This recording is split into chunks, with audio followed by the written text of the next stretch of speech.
Уважаемые друзья, коллеги, партнеры, от имени руководства акционерной компании «Алрос» и многотысячного коллектива алмазников примите самые искренние поздравления по случаю профессионального праздника – Дня шахтера. Более 20 лет назад наша компания впервые отметила этот замечательный праздник, став еще одним представителем горной промышленности, который ведет подземную добычу руды. Отправной точкой стала организация опытно-промышленного подземного участка на месторождении Айхальского ГОКа в руднике Айхал в 1994 году. С тех пор День шахтера прочно закрепился в нашем производственном календаре особенной датой, которой горняки очень гордятся. За эти 20 с лишним лет, небольшой по историческим меркам срок, компании «Алросу» удалось построить и запустить в эксплуатацию 4 подземных рудника – «Мир», «Айхал», «Интернациональный» и «Удачный». Компания стала известной на весь мир, признанным лидером в добыче алмазов.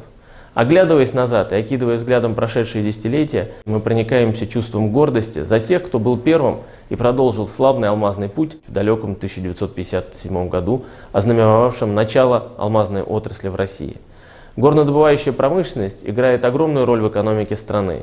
Серьезный и почетный труд шахтера требует максимальной выдержки, самоотдачи и подлинной самоотверженности.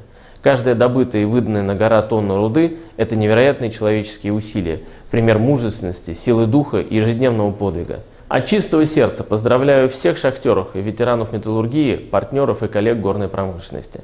Выражаю искреннюю признательность, слова глубокого уважения и благодарность всем, кто посвятил свою жизнь этому нелегкому, но почетному делу.